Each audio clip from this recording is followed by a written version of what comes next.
آج ہم پتھروں کے پجاری نہیں ہیں، آج ہمارا خدا ہے پیسہ، آج ہمارا خدا ہے کرسی، آج ہمارا خدا ہے اقتدار، آج ہمارا معبود ہے عزت شہرت، آج ہمارا خدا ہے چودراہٹ، گاڑیاں، بنگلے، گھر، تجارتیں، سیاست، ایم پی اے، ایم این اے، وزیر، صدر، وزیر اعظم، یہ ہمارے خدا بنے ہوئے ہیں کہ یہاں تک پہنچنا ہے، چاہے اللہ ناراض ہو، چاہے اللہ کی بارگاہ میں مردود ہو، لیکن یہ کر کے رہنا ہے۔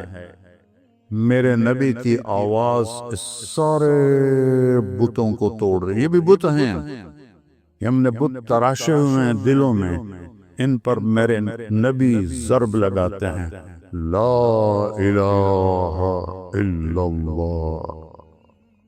ان عزتوں کے پیچھے مت دوڑو جس کے آگے جہنم کی آگ ہے، اس پیسے کے پیچھے مت دوڑو جس کے آگے جہنم کی آگ ہے، اس بڑائی کے پیچھے مت دوڑو جس کے آگے ذلت اور رسوائی ہے۔ اجل ہی نے چھوڑا نہ کسرا نہ دارا، اسی سے سکندر صفات بہارا، ہر قلعے کے کیا کیا نہ حسرت ستارہ، پڑا رہ گیا سب یوں ہی ٹھاٹ سارا، جگہ جی لگانے کی دنیا نہیں ہے، یہ عبرت کی جا ہے تماشا نہیں ہے۔ وَرَبَّكَ فَكَبِّرْ، اٹھیا میرے محبوب پیغام سنا۔ اب صفا پہاڑ پہ جاتے ہیں، معمول کی رفتار ہے، بازار چل رہے ہیں، گھروں میں کام ہو رہا ہے، بازاروں میں ہو رہا ہے، بیت اللہ میں قریش کی محفل لگی ہوئی ہے، مزدور مزدوری کر رہے ہیں، تاجر تجارت کر رہے ہیں، کھیتی والا کھیتی کر رہا ہے، عورتیں کام کاج کر رہی ہیں کہ صفا پہاڑ سے ایک آواز آتی، یا صباح قریش۔ ہوئے ہوئے کیا منظر ہوگا، یا صباح قریش، اے قریش کی ہلاکت۔ جب کسی خطرے سے خبردار کرنا ہوتا تھا تو یہ لفظ بولا جاتا تھا، آپ نے کہا یا صباح قریش۔ ایک دم اللہ نے آپ کی آواز کو اتنا اونچا کر دیا کہ پورے مکے کے شہر میں، وادی میں اس آواز کو اللہ نے پہنچایا، پہاڑ نرم ہو گئے، آواز نے پار کیا، پتھر نرم ہو گئے، چٹانیں نرم ہو گئی، چاروں سمتیں سمٹ گئیں، مشرق مغرب شمال جنوب میرے نبی کے منہ کے آگے آ گئے، اور آواز ایسے پھیلی جیسے بم کا دھماکہ ہوتا ہے، چاروں طرف اس کی آواز جاتی ہے، ایسی میرے نبی نے دھماکہ کیا، یا صباح قریش، قریش کی ہلاکت۔ ایک دم تھم گئی ساری زندگی، سب کی آنکھیں اوپر اٹھی، تو آپ نے کہا یا بنی فہر۔ فہر قریش کا نام ہے، پہلا شخص جس کو قریش کہا گیا وہ فہر ہے۔ آپ نے سب سے پہلے پکارا یا بنی فہر ابن مالک، تو آپ نے کہا یا بنی مر بن کعب، یا بنی کعب ابن لوی۔ ہر قبیلہ جب اپنا نام سنتا تو بھاگے بھاگے آتے، یا بنی تیم، یا بنی عدی، یا بنی سہم، یا بنی جمحہ، یا بنی عبد المطلب، یا بنی ہاشم، یا بنی عبد شمس، یا بنی زہرہ، یا بنی نوفل، یا بنی عبد شمس، ایسے ایک ایک قبیلے کو پکارا، اور قبیلوں کے قبیلے ایک دم صفا کے نیچے کٹھے ہوتے گئے۔ تو ابو لہب نے کہا ھذا قریش بین یدی، یہ سارے قریش قبیلوں کو میں نے نام لیے ہیں کہ یہ تیرے سامنے ہیں۔ آپ نے کہا ارأیتم لو قلت لکم ان جیشا خلف الصفا یرید ان یغیر علیکم وتصدقونی،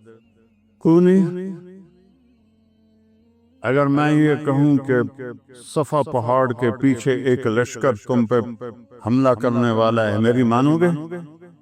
صفا کو اتنا بڑا پہاڑ نہیں تھا کہ پیچھے لشکر نظر نہ آئے، لیکن انہوں نے کہا ما جرمنا علیک الکذب، ہم نے کبھی تجھے جھوٹ بولتے نہیں سنا۔ فَإِنِّي أُنذِرُكُمْ بَيْنَ يَدَيْ عَذَابٍ شَدِيدٍ قُولُوا لَا إِلَٰهَ إِلَّا اللَّهُ، پھر میں تمہیں اس اللہ کے عذاب سے ڈراتا ہوں کہ ایک اکیلا ہے، اور یہ لات و منات کو اور حبل کو چھوڑ دو اور ایک اللہ کی وحدانیت کا اقرار کرو۔ جیسے اندھیروں میں روشنی کی کرن گئی، رات کے اندھیروں کو سورج نے دور کیا، دن کے اندھیروں کو میرے نبی کی آواز نے شمع بن کے جلی۔ نصیب آگے جس چیز کا، تو سب سے پہلے چاچا بولا ابو لہب تبا لک سائر اليوم الہذا جمعتنا، تیرا ستیہ ناس ہو، اس لیے تو نے ہمیں جمع کیا تھا۔ ابو لہب، اس کا نام تو عبد العزہ ہے، لیکن ابو لہب اس کا رنگ بڑا سرخ تھا، اس لیے تو اللہ نے اس پر آیت اتاری تبت یدا ابی لہب وتب، میرے نبی کے ہاتھ نہ ٹوٹیں، تیرے ہاتھ ٹوٹیں۔ تو وہ ایک ایسی گرجدار آواز تھی جس نے سارے لوگوں کے اندر کو ہلا کے رکھ دیا۔ صدیوں سے وہ لات کی عبادت، منات کی عبادت، عزہ کی عبادت۔ آج ہم پتھروں کے پجاری نہیں ہیں، آج ہمارا خدا ہے پیسہ، آج ہمارا خدا ہے کرسی، آج ہمارا خدا ہے اقتدار، آج ہمارا معبود ہے عزت شہرت، آج ہمارا خدا ہے چودراہٹ، گاڑیاں، بنگلے، گھر، تجارتیں، سیاست، ایم پی اے، ایم این اے، وزیر، صدر، وزیر اعظم، یہ ہمارے خدا بنے ہوئے ہیں کہ یہاں تک پہنچنا ہے۔ چاہے اللہ ناراض ہو، چاہے اللہ کی بارگاہ میں مردود ہو، لیکن یہ کر کے رہنا ہے۔ میرے نبی کی آواز اس سارے بتوں کو توڑ رہی ہے۔ یہ بھی بت ہیں، ہم نے بت تراشے ہوئے ہیں دلوں میں، ان پر میرے نبی ضرب لگاتے ہیں، لا الہ الا اللہ، کوئی معبود نہیں سوائے اللہ کے۔ وہ ہے جس کو کسی نے پیدا نہیں کیا، لم یلد۔ وہ ہے جس نے کسی کو پیدا نہیں کیا، ولم یولد، لم یلد ولم یولد، کسی کا باپ نہیں، کسی کا بیٹا نہیں۔ وہ اول ہے، ابتدا سے پاک ہے، وہ آخر ہے، انتہا سے پاک ہے، وہ بلند ہے، اس سے اوپر کوئی نہیں، وہ چھپا ہوا ہے، اس سے چھپا ہوا کوئی نہیں۔ هو الاول والآخر والظاہر والباطن وهو بكل شيء علیم۔ یہ بجلی کی کڑک کی طرح اللہ کے نبی نے توحید کی صدا لگائی، سبح للہ ما فی السماوات والارض وهو العزیز الحکیم۔ کل کائنات تیرے رب کی تسبیح پڑھتی ہے، اور تسبیح ہے سباحہ سے۔ سباحہ ہے تیرنا، ایسے تیرنے والا مستقل تیرتا ہے تو تب کنارے تک پہنچتا ہے۔ اللہ تعالیٰ کہہ رہا ہے کل کائنات، تم عائشہ مسجد والے پڑھو یا نہ پڑھو، کل کائنات ہر وقت تیرے رب کی تسبیح پڑھ رہی ہے۔ وَهُوَ الْعَزِيزُ الْحَكِيمُ، عزت و حکمت والا۔ بادشاہی کس کی ہے؟ لَهُ مُلْكُ السَّمَاوَاتِ وَالْأَرْضِ، وہ ہے زمین و آسمان کا شہنشاہ۔ تو جب وہ زمین آسمان کا، یہ چھوٹے چھوٹے صدر، وزیر اعظم، وہ تو فرعون جیسے بادشاہوں کو اللہ لڑکاتا ہے، جس نے 70,000 بچے ذبح کر دیے، کوئی بول نہ سکا۔ ان بادشاہوں کو، یہ تو بادشاہ ہے ہی نہیں، ان کو اللہ للکارتا ہے کہ لہو ملک السماوات والارض، تیرے اللہ کی بادشاہی ہے زمین میں آسمان میں۔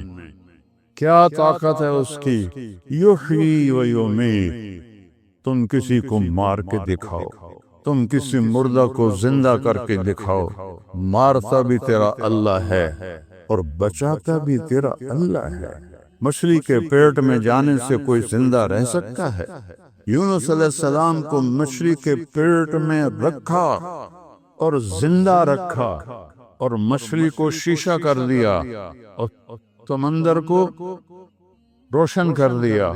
وہ مچھلی کے پیٹ میں شیشے کی طرح باہر سب کچھ دیکھ رہے ہیں، جہاں سے گزرتے ہیں سمندر روشن ہوتا جاتا ہے۔ اور وہ جتنے دن بھی رہے، کوئی پکی روایت کوئی نہیں ہے، جتنے دن بھی رہے وہ مچھلی ان کو سیر کراتی رہی، اور وہ اس میں زندہ بیٹھے ہیں۔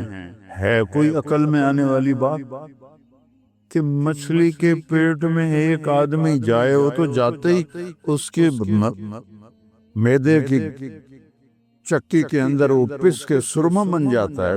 مچھلی بھی کوئی چھوٹی تھوڑی تھی، ویل مچھلی تھی۔ تو کس نے مچھلی کے پیٹ میں موت کو حکم دیا کہ نہیں آئے گی تو؟ مچھلی کو حکم دیا مہمان ہے تیرا، نہیں کھائے گی تو۔ مچھلی کو حکم دیا شیشہ بن جا، پانی کو حکم دیا سفید بن جا۔ کوئی 200-400 میٹر کے بعد تو روشنی جاتی نہیں سورج کی، گوپ اندھیرا ہوتا ہے۔ یحیی، زندگی دینے پر آؤں، مچھلی کے پیٹ میں بچا کے دیکھاؤں۔ آگ کے شعلے آسمان کو جا رہے ہیں، ابراہیم کو کیسے ڈالیں؟ تو کوئی قریب بھی جاتے تو جلتے تھے، تو ابراہیم سے کہنے کہ تو چلا جا۔ اس نے کہا میں کیوں جاؤں، میں نے تسی آپ لے جاؤ۔ آخنا یہ انہوں لے جا بھی ہے تو آپ بھی مرنے ہیں، ان کی کریے۔ شیطان آیا، اس نے ایک ان کو غلیل بنا کے دی، کس میں ڈال کے پھینکو، اس میں سے نکلے اور اڑے۔ ادھر جبریل آ گیا، ادھر پانی کا فرشتہ آ گیا۔ اللہ کا حاجتن ابراہیم، کوئی ہماری ضرورت؟ اما الیکم فلا اما الاللہ فنا، تم بھی میری طرح مخلوق ہو، مجھے تمہاری حاجت، تمہاری کوئی ضرورت نہیں، ہاں میں اللہ کا محتاج ہوں، وہ میری ضرورت ہے۔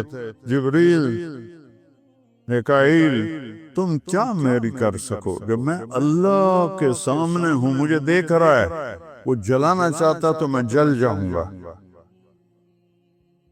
بچانا چاہتا ہے تو اسے بچانے کے لیے تیری اور میکائیل کی ضرورت کوئی نہیں ہے۔ یا آگ کے اوپر پہنچے ہیں تو اوپر سے حکم ہے، یا نار کونی بردا، اے آگ ٹھنڈی ہو جا۔ وہ اتنی ٹھنڈی ہوئی کہ ابراہیم کانپنے لگے۔ پھر دوسرا حکم ہے، وَالسَّلَامَ، سلامتی سے ٹھنڈی ہو، اتنی ٹھنڈی نہ ہو کہ سردی لگنے لگ جائے۔ آگ کے ڈھیر پہ موت کا ارادہ نہیں ہے، کس نے بچایا؟ ہم نے اپنی زندگی اور موت ان بادشاہوں کے حوالے سمجھی ہوئی ہے، یہ ہمیں مار دیں گے، یہ ہمیں قتل کر دیں گے، یہ ہمارے ساتھ یہ کر دیں گے۔ یہ مچھر کو بھی نہیں مار سکتے۔ اللہ ہے، اللہ یحیی، کہ وہ زندگی کا ارادہ کرتا ہے، پوری دنیا مل کے مارنا چاہے، اللہ کی قسم نہیں مار سکتا۔ فرعون نے کتنے بچے قتل کیے موسیٰ کو مارنے کے لیے، اللہ نے موسیٰ علیہ السلام کو اس کی گود میں پالا، 30 سال تک ان کی گود میں پالا۔ آگ کے ڈھیر پر گرے، جبریل آئے، جنت سے کرتا لائے اور چونکہ ان کو ننگا پھینکا گیا تھا، تو سب سے پہلے اللہ کے نام پر جنہیں ننگا کیا گیا وہ ابراہیم ہیں۔ تو آپ نے فرمایا قیامت کے دن سب لوگ ننگے اٹھیں گے، نبی بھی، ولی بھی، صحابہ بھی، عورتیں بھی، مرد بھی۔ اول من یکسا ابراہیم، سب سے پہلے جسے کپڑے پہنائے جائیں گے ابراہیم علیہ السلام ہوں۔ جو کہ وہ سب سے پہلے ننگے کیے گئے، ثم انا، پھر مجھے کپڑے پہنائے جائیں گے، پھر انبیاء کو پہنائے جائیں گے، پھر پتہ کون ہے؟ کب پھر معزمین کو کپڑے پہنائے جائیں گے۔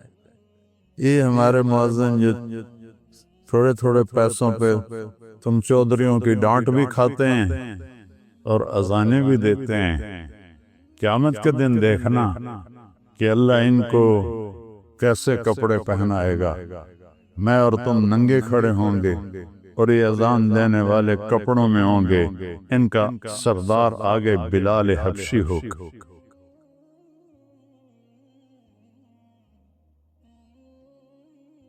حضرت علی علیہ السلام فرمایا کرتے تھے کہ ایک چیز کی حسرت رہ گئی کہ میں اپنے بیٹے حسن حسین کے لیے اللہ کے نبی سے مسجد نبوی کی اذان مانگ لیتا کہ میرے بچوں جب بڑے ہوں تو اذان ان کے سپرد کی جائے، جو جنت کے سردار ہیں، جو میری نبی کی آنکھوں کا تارا ہیں، نبی کی آنکھوں کی ٹھنڈک ہیں، نبی کے دل کا نور ہیں، نبی کی ٹہنیاں ہیں، جنت کے پھول ہیں، جنت کے سردار ہیں، ان کی ماں جنت کی عورتوں کے سردار ہے، ان کا باپ آپ نے کہا ان تینوں سے افضل ہے، اس کا گھر نبی کے گھر کے سامنے ہے، وہ کہہ رہا میں اذان مانگ لیتا، میں اذان مانگ لیتا۔ جب قادسیہ کی جنگ میں مؤذن زخمی ہو گئے تو عرب سرداروں میں لڑائی پڑ گئی، ایک کہتا تھا میں اذان دوں گا، دوسرا کہتا تھا میں اذان دوں گا۔ یہ ایم پی بننے کے لیے نہیں، اپنا ضمیر بھی بیچتے ہیں، ایمان بھی بیچتے ہیں، وہاں اذان دینے پہ لڑائی ہو رہی۔ آخر حضرت سعد بن ابی وقاص نے قرعہ ڈالا، قرعے میں جس کا نام آیا اس کو اذان دی گئی۔ جب حضرت عمر نے بیت المقدس فتح کیا تو حضرت بلال نے قسم کھائی تھی جب تک اللہ کے نبی کے بعد میں اب اذان نہیں دوں گا، تو اذان نہیں دیتے تھے۔ ایک دفعہ اذان دی، جب کئی سال گزر گئے آپ کی وفات کے بعد، مدینہ چھوڑ کے شام جہاد پہ چلے گئے تو آپ خواب میں آئے، بلال یہ کیا بے وفائی ہے، ملنا ہی چھوڑ دیا۔ ان کو اس طرح ایک عجیب جنون ان پر سوار ہوا کہ انہیں یوں لگا جیسے اللہ کا نبی زندہ ہے اور مجھے بلا رہے ہیں۔ پورا 21 دن کا سفر ایک ہفتے میں طے کیا، دن رات اونٹنی کو بھگایا، اور اسی تصور میں کہ اللہ کے نبی زندہ ہیں اور مجھے بلا رہے ہیں، مجنونانہ کیفیت طاری ہو گئی، اور مدینے میں داخل ہوتی کہنے لگے یا رسول اللہ میں آ گیا، یا رسول اللہ میں آ گیا۔ جب آپ کی قبر کو دیکھا تو ایک دم گر پڑے وہاں کہ یا رسول اللہ میں تو آ گیا ہوں، آپ کہاں؟ میں تو آ گیا، آپ کہاں؟ نماز کا وقت ہو گیا، سب کو پتا تھا اذان نہیں دیتے، تو صحابہ نے امام حسن اور امام حسین علیہ السلام سے، چھوٹے بچے تھے، کہ آپ ان سے درخواست کریں کہ آج یہ اذان دے دیں، ویسے تو یہ کسی کی نہیں مانے۔ تو یہ دونوں بچے آئے، کہا یا عم، اے چچا، جیسے آپ ہمارے نانا کے لیے اذان دیتے تھے، آج ہمارے لیے اذان دے۔ ابو بلال رضی اللہ پھوٹ پھوٹ کے رو پڑے، انہیں کہا بیٹو میں نے قسم کھائی تھی کہ میں اذان نہیں دوں گا، لیکن تمہاری خاطر میں قسم توڑوں گا، اس کا کفارہ دوں گا۔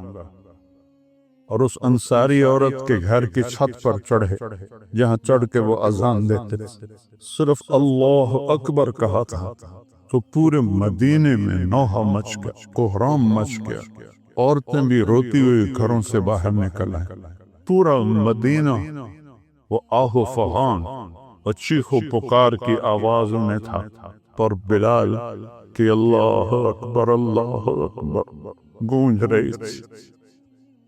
سارے مدینے کے گلیوں کو آنسوں سے بھر دیا بلال کی اذان نے۔ ہاں، قیامت کے دن میرے نبی نے فرمایا میں میدان محشر میں چلوں گا، میں براق پہ ہوں گا اور بلال میرے آگے سرخ اونٹنی پہ ہوگا۔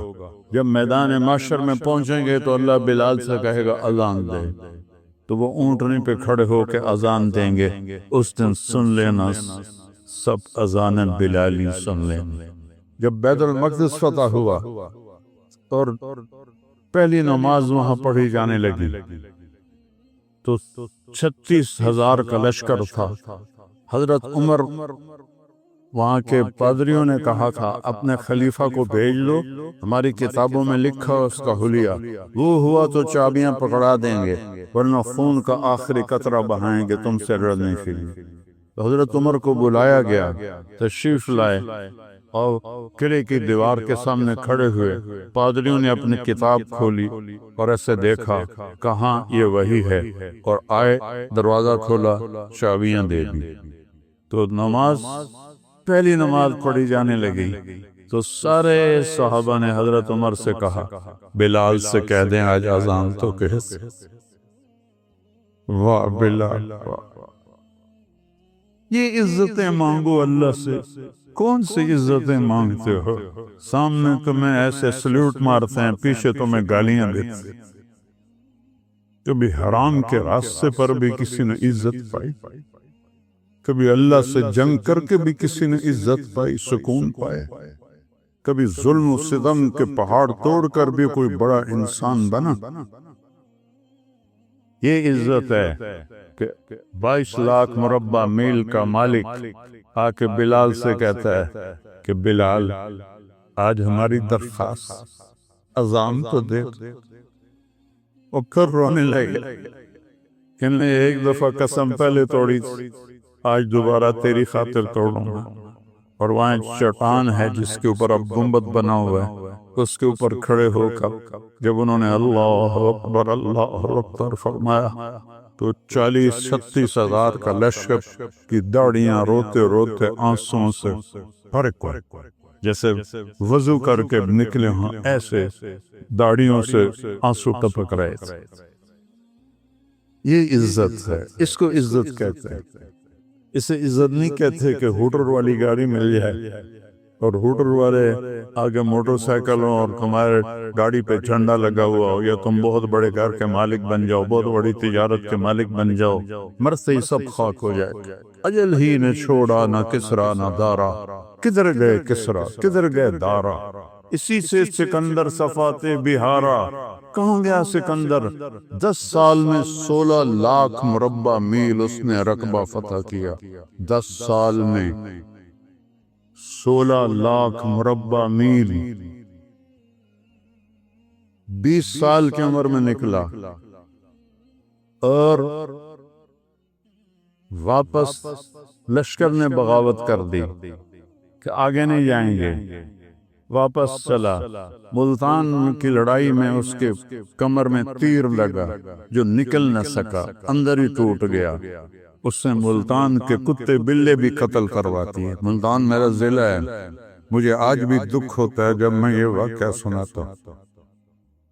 اور پھر یہاں سے اس سندھ کو پار کرتا ہوا بابل پہنچا تو یہ جو اندر وہ لوہا تھا وہ سیپٹک ہو گیا، اس کو بخار ہو گیا۔ اس نے اپنی کمزوری کو چھپانے کے لیے دریائے فرات میں چھلانگ لگا کے دریا کو آر پار کیا، اس سے اس کو ٹائیفائیڈ ہو گیا اور وہ اتنا کمزور ہو گیا کہ اس سے اٹھا نہیں جا رہا۔ جس نے اکیلے نے لشکروں کے منہ پھیر دی، اس سے اٹھا نہیں جا رہا تھا۔ اور پھر جب اس نے دیکھا کہ نہیں بچ سکتا، کہنے لگا کوئی ہے، اور تم بادشاہ سلامت پوری دنیا کے سکندر سے بڑے بادشاہ تو نہیں، سکندر سے بڑے طاقتور تو نہیں، الیگزینڈر دی گریٹ، گریٹ اس کو تاریخ نے نام دیا ہے، اس کو خوش آمدیوں نے نہیں دیا، اس کے خوش آمدیوں نے اسے گریٹ نہیں کہا۔ سکندر اعظم، اعظم کا نام اس کو تاریخ نے دیا ہے۔ اعظم اٹھا نہیں جا رہا۔